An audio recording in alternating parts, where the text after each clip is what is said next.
जिस भी इस्लामिक देश में कुछ भी मुसलमान आपस में लड़ता है, आप हमारी बहू बेटियों का सलवार क्यों खोलते हैं? आप हमारा गला क्यों काटते हैं? आप हमारे धार्मिक जगह को आप क्यों आघात पहुंचाते हैं? आप मंदिरों को क्यों जलाते हैं? आप हमें जिंदा क्यों जलाते हैं? और आज देखिए शैला के नौजवान हिंदू लड़के युवा जय श्री राम का नारा बांग्लादेश के रोड पर लगा रहे हैं, ढाका के रोड पर लगा रहे हैं, बाजार चौक में लगा रहे हैं और बड़े बड़े बैनर लेकर के कह रहे हैं कि हम अब चुप नहीं रहेंगे। डिफेंस में चौथे पोजीशन पर है और एक आवाज अगर भारत के आदरणीय प्रधानमंत्री जी ने अगर इजराइल को दे दिया, रशिया को दे दिया, सऊदी अरब को दे दिया, कतर को दे दिया और अलग अलग देशों को दे दिया, तो ये सारे देश एक साथ एक ही आवाज में बांग्लादेश के अंदर घुस जाएंगे और फिर हम उसको हिंद देश तो क्या, हम उसको पूरा का पूरा ही हिंद देश बना देंगे। तो बांग्लादेश फिर बचेगा ही नहीं, फिर एक नया मैप आएगा हिंद देश का। नकाब के अंदर से बड़ा बड़ा बंदूक निकाल रही है, तमंचा निकाल रही है, राइफल निकाल रही है हिजाब के अंदर से। इसलिए तो मैं कहती हूँ कि ये हिजाबन नहीं है, ये जिहादन है। इनका तो नाम ही मैंने रखा है, ये हिजाबन जिहादन। जैसे समझिए कि बुत बन करके और चूड़ियां पहनकर खड़ी थी और उनके सामने हिंदू की बहु बेटियों का बलात्कार हो रहा था। पुलिस ऑफिसर्स रोड पर खड़े होकर के तमाशा देख रहे थे, मानो जैसे यूनिफॉर्म में हिजड़े खड़े हों और तालियां बजा करके पैसे ले लेंगे किसी से। बांग्लादेश में हिंद देश चाहिए, एक अलग हिस्सा काट करके दो और हिंदुओं को सुकून से रहने दो और कोई टुकड़े टुकड़े गैंग वाला उस हिस्से में नहीं जाना चाहिए और एक हिंदुस्तान बना करके दो। हर हर महादेव दोस्तों, जय सनातन, जय हिंद। दोस्तों स्वागत है एक और नई वीडियो में। दोस्तों बांग्लादेश से लगातार हिंदुओं पे होते जुल्म की खबरें, वीडियोस जो है लगातार आ रही हैं। इसी पे नाजिया इलाही खान एक बार फिर गरजी हैं। तो चलिए बिना देर किए आज की वीडियो को शुरू करते हैं। बने रहिएगा दोस्तों वीडियो में। अगर चैनल पे नए हैं तो चैनल को सब्सक्राइब करें। चलिए शुरू करते हैं। कोई एंटर ना करे। मैं शाइला खान और आप देख रहे हैं मेरा खास शो डिबेट विद शाइला। और जिस तरह से दोस्तों बांग्लादेश में हिंदुओं के खिलाफ जिस तरह से प्रोपेगेंडा किया जा रहा था, हिंदुओं के ऊपर अटैक्स किए जा रहे थे, फाइनली यूनाइटेड नेशन इसके ऊपर बोल पड़ा है। और इसके साथ साथ अगर हम बांग्लादेश के कैपिटल की बात करें, ढाका में इस वक्त जो है बहुत ज्यादा जो है हिंदू कम्युनिटी वहां पर मौजूद है, प्रोटेस्ट कर रही है और प्ले कार्ड्स भी उन्होंने कुछ मीडिया के सामने रखे हैं कि Hindus have right to live, जो कि एक बड़ी जेन्युइन सी बात है कि जो भी बांग्लादेश के अंदर हुआ उसका लेना देना हिंदू कम्युनिटी से नहीं रहा। लेकिन 300 से ज्यादा जो है इस वक्त हिंदुओं को टारगेट किया जा चुका है, उनके घर जलाए जा चुके हैं, उनके टेम्पल को डिमोलिश किया गया है। और सबसे बड़ी बात यह है कि इस इशू को इंटरनेशनल लेवल पे उठाने में इसराइल ने इंडिया की बहुत ज्यादा हेल्प की है। तो हमारे साथ नाज़िया इलाही खान मौजूद हैं और इनसे बात करने की जो मेन रीजन है मैं आपको ये बता दूं कि जब भी हिंदू पे अटैक का मामला शुरू हुआ था तो हमने नाज़िया इलाही खान के साथ फर्स्ट शो रिकॉर्ड किया था, जिसमें उन्होंने न सिर्फ हिंदुओं की बात की कि बांग्लादेश के अंदर जो इस्लामिक एक्सट्रीमिज्म है उसके ऊपर भी उन्होंने बहुत अच्छे जो है अपने पॉइंट्स रखे थे। तो आज नाज़िया जी ये जो मुद्दा है ये यूनाइटेड नेशन तक पहुंच चुका है और मुझे लगता है कि आपके साथ जितने भी इंडिया के जो लोग हैं जिन्होंने इस मुद्दे को उठाया, इंटरनेशनल लेवल तक पहुंचाया, इसराइल आपके साथ आया, तो ये बहुत बड़ी विक्ट्री है आपकी। और आपसे इस पे बात भी करेंगे और आपको अपने चैनल पे खुशामदीद भी कहते हैं। थैंक यू सो मच हमें ज्वाइन करने के लिए। जय जगन्नाथ, हर हर महादेव, वंदे मातरम, भारत माता की जय, जय हिंद। नाज़िया जी क्या कहेंगे, यूनाइटेड नेशन भी बोल पड़ा है, लगता है कि अब ये जो चीजें हैं बांग्लादेश को बहुत ज्यादा बोदर करेंगी और जो हिंदू कम्युनिटी पे अटैक्स हैं मुझे लगता है कि अब उन्हें बंद करने ही होंगे। देखिए हमारी दुनिया में दो ऐसे देश हैं जो अपने आप को चौधरी समझते हैं, एक है चाइना और दूसरा है अमेरिका। ये दो देश ऐसे हैं जो अपने आप को बहुत बहुत ज्यादा आला दर्जे का समझते हैं और चौधरी बने फिरते हैं, बिल्कुल फैले फैले रहने की कोशिश करते हैं। और जब भी उनको एहसास होता है कि कोई और देश उनसे ज्यादा तरक्की कर रहा है, उनसे ज्यादा आगे बढ़ रहा है और उनके अंडर डिक्टेटरशिप नहीं रहने वाला है, तो वो ऐसी अभद्र चीजें और ऐसी जिहादी एक्टिविटीज वो अपने पॉकेट जिहादियों से करवाते ही हैं, फंडिंग करवा करके। अब मोहम्मद यूनुस जिन्होंने परसों जो है शपथ भी ले लिया, हालांकि जो झमेला चल रहा था वो तो चल रहा था खालिदा जिया और शेख हसीना के बीच में, और कहीं ना कहीं बिना कोर्ट के बिना जज के उनको बाहर भी निकाल दिया गया, जिनको 17 साल का जेल हुआ था और वो इसी सोच में साड़ी वाड़ी सिलवा रही थी कि भाई उनको शपथ समारोह में जाना है, उनको शपथ लेना है, और बीच से टपक गए ओबामा और जो बिडेन के पॉकेट के एक चुटपुंजिया नेता मोहम्मद यूनुस साहब। अब मोहम्मद यूनुस साहब टपक गए, उन्होंने शपथ भी ले लिया और उन्होंने एक बहुत लंबी चौड़ी तकरीर भी अपने शपथ समारोह में कह दिया कि हम बांग्लादेश के हिंदुओं को, माइनॉरिटीज को और अहमदिया को हम सेफ करेंगे। सबसे पहला सवाल ये उठता है बांग्लादेश के मुसलमानों को कि क्या अहमदिया मुसलमान नहीं है? क्या वो ला इलाहा इल्लल्लाह मोहम्मद रसूलुल्लाह नहीं पढ़ता है? क्या अहमदिया मुसलमान ईद नहीं मनाता है? क्या वो रमजान में रोजे नहीं रखता है? क्या वो लकुम दीनकुम वलिय दीन नहीं पढ़ता है? क्या वो अशहदु की उंगली अशहदु पढ़ते वक्त शहादत की उंगली नहीं उठाता है? या वो नारे तकबीर अल्लाहू अकबर नहीं कहता है? तो क्यों आखिर मोहम्मद यूनुस को ये कहना पड़ा कि हम माइनॉरिटीज की सुरक्षा भी करेंगे, अहमदिया मुसलमान की भी सुरक्षा करेंगे? इसका मतलब है कि ये जो आतंकी नाच नाचा गया है ये सुन्नी मुसलमानों ने किया है और 72 फिरकों में से 71 फिरकों को भी आघात पहुंचाया है और हिंदुओं को तो खैर फर्स्ट टारगेट तो सुन्नी मुसलमानों का हिंदू ही होते हैं। अब आती है बात कि 1 करोड़ 30 लाख बांग्लादेशी जो कभी आजादी के वक्त में 23% हुआ करते थे, आज बांग्लादेशियों की संख्या जो है वो घट करके 7% पर आ गई है, जो अभी से मात्र 4 महीने पहले 9.1% हुआ करती थी और अभी का जो आंकड़ा है वो 8% हो गया है। मुझे खुशी है कि देर आए दुरुस्त आए। यूएन को एहसास हुआ कि मुझे इस पर बोलना चाहिए, क्योंकि कुछ ऐसे लोग हैं और कुछ ऐसे पत्रकार हैं और कुछ ऐसी मीडिया है जो बहुत ही ज्यादा डबल स्टैंडर्ड का काम करती है। जैसे अल जजीरा है, जैसे आपके पाकिस्तानी चैनल्स हैं, जैसे बीबीसी वर्ल्ड न्यूज है, ये कुछ ऐसे मीडिया हैं जो हमेशा से भारत में किस मुसलमान के साथ क्या हो रहा है उसको तो बड़े बड़े हुर्फों में ऐसे छापेंगे जैसे लगता है कि पूरे मुसलमान का गला ही रेत दिया गया है। लेकिन जब बांग्लादेश में 300 से ऊपर हिंदूज मर गए, तकरीबन 23-24 हमारी हिंदू बहनों का बलात्कार हो गया, 4 से 5 हिंदू मंदिरों को जला दिया गया, आइस्कॉन टेम्पल तोड़ दिया गया और 1971 में जब ईस्ट पाकिस्तान से बांग्लादेश बना था तो ये वही आइस्कॉन टेम्पल था जो उस वक्त जो रेफ्यूजीज रह रहे थे, उस वक्त जो बहुत परेशान थे, जिनकी माली हालत बिल्कुल सही नहीं थी बांग्लादेश में, उनको वो खाना तक घर पर पहुंचाते थे और उसको भी उन्होंने जला दिया। तो इतना कुछ होने के बावजूद भी मैंने नहीं देखा कि अल जजीरा पर कोई हेडलाइन आया है या बीबीसी वर्ल्ड न्यूज पर कोई हेडलाइन आया है। बहुत आश्चर्य वाली बात है और बड़ा बुरा भी लगता है कि आखिर ये डबल स्टैंडर्ड वाला पत्रकारिता और ऐसी मीडिया चलाने का फायदा क्या है जहां पर आप सच नहीं दिखाते हो और किसी छोटी सी घटना को बहुत बड़ा करके और बड़े बड़े हुर्फों में दिखाते हो। अब बात आती है कि हमारे देश में भी कुछ ऐसे लोग हैं जो वोट बैंक की राजनीति करने के लिए, शैला जैसे अवैसी, जो अपने शपथ समारोह में, लोकतंत्र के मंदिर में, हमारे पार्लियामेंट में अपने ही शपथ को लेते वक्त फलस्तीन जिंदाबाद का नारा लगा रहे थे और आज जब उनसे मीडिया पूछती है कि आपने बांग्लादेश पर एक ट्वीट भी नहीं किया और आपने तो बांग्लादेश, हमारा लेना देना नहीं है। तो उन्होंने कहा कि हमारा क्या लेना देना है। तो भैया आपका फलस्तीन से कुछ लेना देना है क्या? आपका पाकिस्तान से कुछ लेना देना है? खैर पाकिस्तान से तो अवैसी का लेना देना है क्योंकि वो रजाकार के फौज का है, वो असीम रिजवी का चेला है, असदुद्दीन अवैसी। तो ऐसी अभद्र टिप्पणियां जहां पर आप हमास और फलस्तीन के बारे में लोकतंत्र के मंदिर में बात कर रहे हैं, शपथ समारोह में जिंदाबाद कर रहे हैं, जय जयकार कर रहे हैं, पर वहीं पर बांग्लादेश के अहमदिया मुसलमानों के लिए हलक से बोली नहीं निकल रही है और बांग्लादेश के हिंदुओं के लिए तो खैर नफरत ही निकल रही है, कुछ अच्छा नहीं निकल रहा है। अब आती है बात, शैला मुझे बोलना पड़ रहा है कि कुछ दिन पहले राहुल गांधी जी, गांधी परिवार के आखिरी चश्मचिराग, हमारे लोकतंत्र के मंदिर में संसद के पटल पर नेता प्रतिपक्ष एक संवैधानिक औरा रखते हुए, एक संवैधानिक कॉन्स्टिट्यूशनल पद रखते हुए उन्होंने कहा था कि हिंदू हिंसक होते हैं और हिंदू नफरती होते हैं। और बांग्लादेश के मुसलमानों ने दाढ़ी और टोपी के साथ और सूरमे के साथ और उटंगे पैजामे और लंबे कुर्ते के साथ ये बता दिया पूरी दुनिया को, सिर्फ राहुल गांधी को नहीं, पूरी दुनिया को बता दिया ये कौन सा मजहब नफरती। हालांकि शाला ये बात समझने की बहुत जरूरत है और इसको डीप डाउन समझिए कि बांग्लादेश में संविधान भी था, बांग्लादेश में कानून भी था, बांग्लादेश में न्यायपालिका भी था और शेख हसीना अपने बांग्लादेश को उसी तरीके से चला रही थी जिस हिसाब से संवैधानिक तरीके से एक देश चलाया जाता है। लेकिन ये जैसे ही सो कॉल्ड जिहादी स्टूडेंट प्रोटेस्ट लेकर के निकले, आर्मी जैसे समझिए कि बुद्ध बन करके और चूड़ियां पहनकर खड़ी थी और उनके सामने हिंदू की बहु बेटियों का बलात्कार हो रहा था। पुलिस ऑफिसर्स रोड पर खड़े होकर के तमाशा देख रहे थे, मानो जैसे यूनिफॉर्म में हिजड़े खड़े हों और तालियां बजा करके पैसे ले लेंगे किसी से भी। और संविधान तो खैर मुसलमान कहीं का भी नहीं मानता है, आप इससे बिल्कुल भी इत्तेफाक रखिएगा। जो मैं अभी बात कहने जा रही हूँ कि क्या आपके पाकिस्तान इस्लामिक देश में देश का संविधान माना जाता है? क्या नहीं माना जाता है।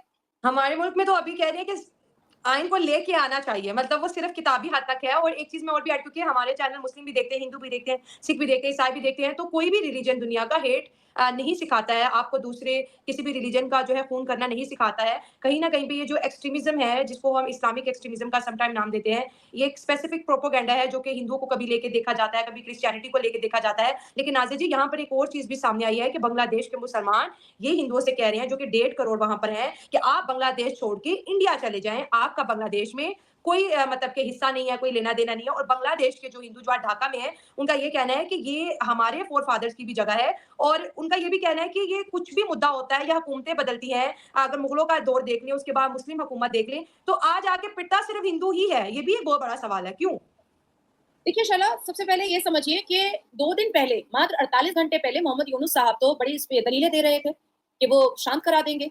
शेख हसीना को बांग्लादेश छोड़े हुए 1 हफ्ता हो गया, पर खून की नदियां, बलात्कार और भगदड़ और जिहादी हरकतें तो अब तक नहीं रुकी। इसका मतलब है कि शेख हसीना से प्रॉब्लम नहीं था, इसका मतलब है कि बांग्लादेश के संविधान से दिक्कत थी, बांग्लादेश के कानून से दिक्कत थी जो शेख हसीना इंप्लीमेंट करके चल रही थी। और बांग्लादेश में जो जिहादी, कट्टर जिहादी थे, 3 फुटिया और 2 फुटिया जो मौलाना थे, वो कहीं ना कहीं अपने आप को बहुत अच्छे से इनहैंस कर करके जिहादी एक्टिविटीज नहीं करा रहे थे। और जमायत इस्लामी का जैसे ही उनको सपोर्ट मिला, 3.5 फुटिया मौलाना, 2.5 फुटिया मौलाना और अजीब-अजीब से अभद्र शक्ल का मौलाना अपनी अपनी तकरीर से वहां के लोगों को और भी प्रोवोक करता चला गया और बांग्लादेश को आज जिहाद का मैदान बना चुका है। अब ये भी समझना पड़ेगा कि कहां एक तरफ मोहम्मद यूनुस साहब ने ये कह दिया शपथ समारोह में कि अगर मैं शांत नहीं करवा पाया तो मैं अपने ये पद छोड़ दूंगा। तो भैया छोड़ दो, तुम गिरगिट की तरह रंग क्यों बदल रहे हो? तुमको चेयर पे बैठे हुए 48 घंटे हो गए। हमें तो बहुत अच्छे से पता है कि तुम अमेरिका के पॉकेट के चिलगोदा हो, तुम चाइना के पैसे के चिलगोदा हो, ये तो हम समझ ही रहे हैं। तुम गिरगिट की तरह रंग क्यों बदल रहे हो? काहे को छुचुंदर की तरह धरती फाड़ करके घुसने की कोशिश कर रहे हो और अपना मुंह छुपाने की कोशिश कर रहे हो? मोहम्मद यूनुस को सिर्फ भारत के लोगों को जवाब नहीं देना पड़ेगा, मोहम्मद यूनुस को यूएन को अब जवाब देना पड़ेगा, मोहम्मद यूनुस को अब इंटरनेशनल कोर्ट को जवाब देना पड़ेगा, मोहम्मद यूनुस को अब सऊदी अरबिया को जवाब देना पड़ेगा। और 1,30,00,000 के हिंदू की आबादी के डेटा को लेकर के भारत के प्रधानमंत्री श्री नरेंद्र दामोदर दास मोदी जी ने जो कमेटी का संगठन किया है, उस कमेटी को भी जवाब देना पड़ेगा मोहम्मद यूनुस को कि 48 घंटे से आप ऐसा कौन सा जश्न मना रहे हैं और आप ऐसा कौन सी अय्याशी कर रहे हैं जो आपकी फर्स्ट प्रायोरिटी में बांग्लादेश को शांत कराने का, जिहादी हरकतों को रोकने का काम था और आप अपने आप को जश्न में मुब्तला करके रखे हुए हैं।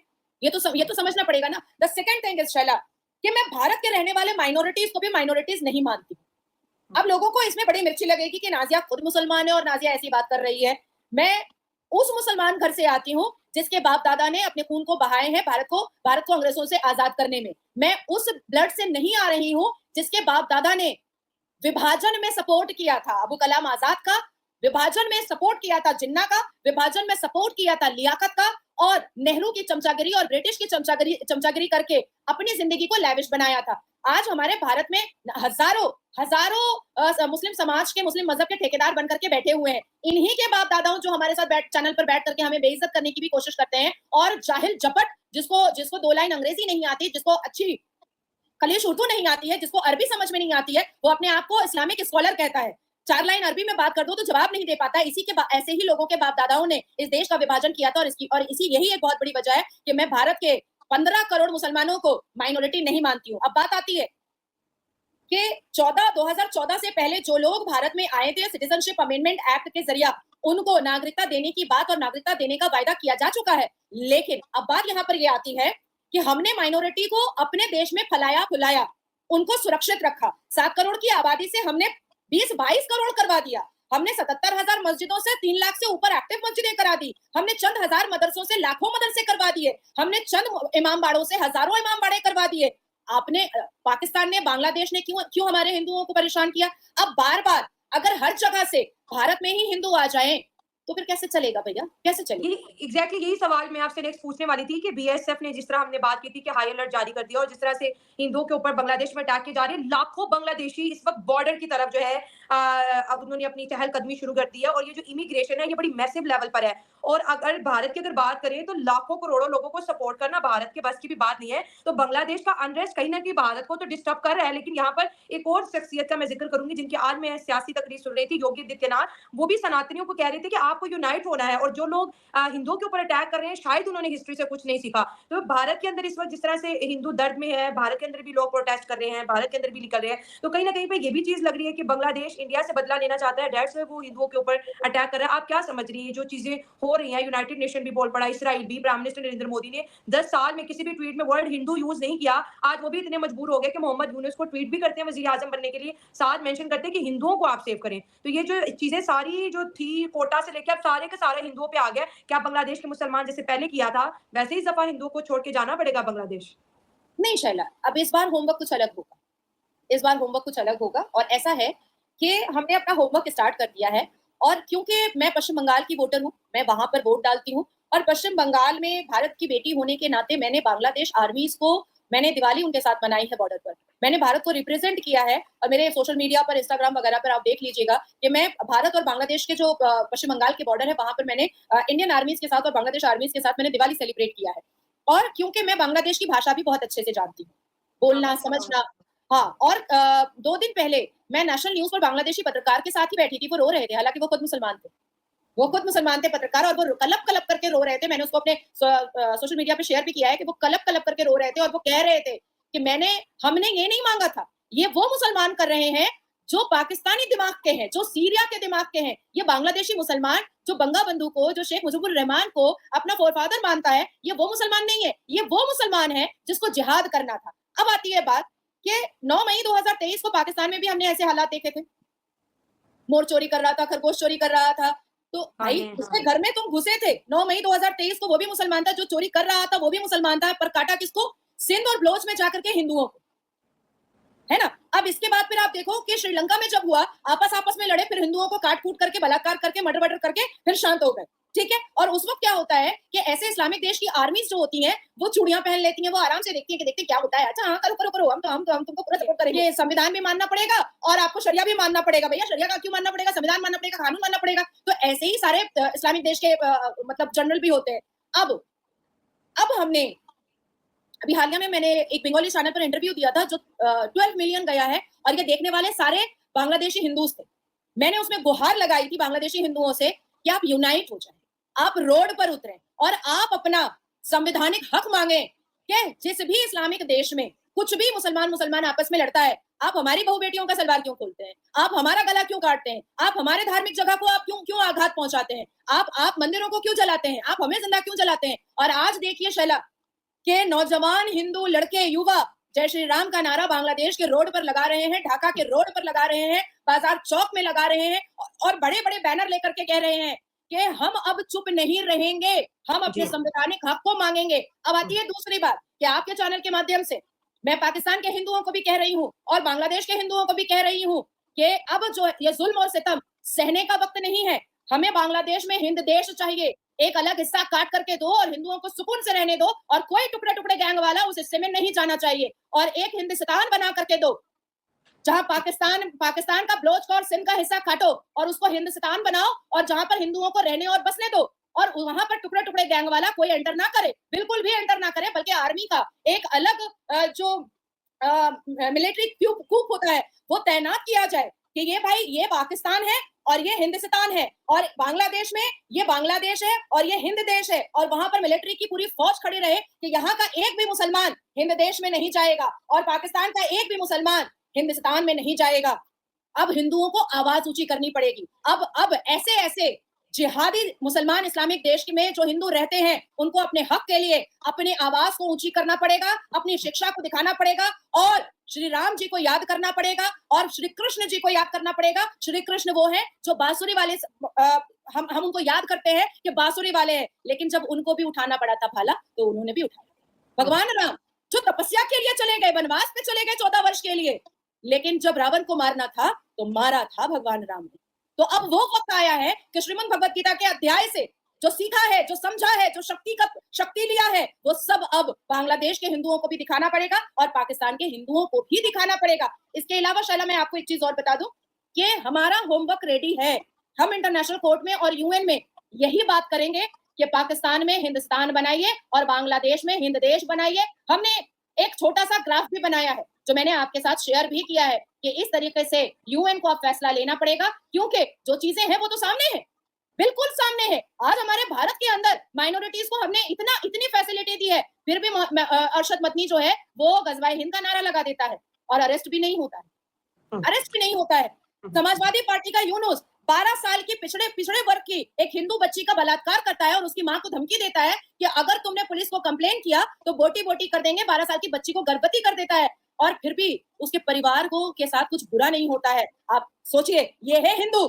जी, फिर आपकी बातों से तो फिर ये साबित हो जाता है ना कि पाकिस्तान का हिंदू हो, बांग्लादेश का हिंदू हो, या फिर हिंदुस्तान के अंदर के खुद का हिंदू हो, हिंदू तो फिर कहीं सेफ नहीं है। अगर इंडिया में भी हिंदुओं पे अटैक्स हो रहे हैं तो फिर ये तो बात एक बहुत ही वेड है कि हिंदुस्तान 100 करोड़ हिंदुओं का देश है, लेकिन आज अगर हिंदू, जैसे आप कह रहे हैं कि हिंदू लड़कियों का रेप होता है, हिंदू लड़कियों का फोर्सफुल कन्वर्जन होता है, जहां पर आपने कहा कि इनको हिंदुओं को सेपरेट कर दिया जाए, तो ये तो चले आपका एक पॉजिटिवनेस है, हिंदू धर्म को लेकर आपके अटैचमेंट भी है, लेकिन चीजें उस तरह से प्रैक्टिकल वे में तो नहीं होगी। लेकिन हाँ, कानूनी तौर पर तो सेफ हो सकती है ये चीजें। नहीं, मैं हिंद देश और हिंदुस्तान के बारे में मैं आपको इमोशनली नहीं बोल रही हूँ, मैं आपसे बहुत सीरियस बात कर रही हूँ। 1 करोड़ 30 लाख बांग्लादेशी हिंदुओं के लिए भारत के प्रधानमंत्री मोदी जी के नेतृत्व में एक कमेटी बैठ गई है। आपको समझ में नहीं आ रहा है कि हमारे गृह मंत्री श्री अमित शाह जी ने पीओके को लेने के लिए, वहां पर इलेक्शन कराने के लिए बजाफ्ते वहां की सीटें अनाउंस कर दी हैं कि हम 24 सीटें देंगे।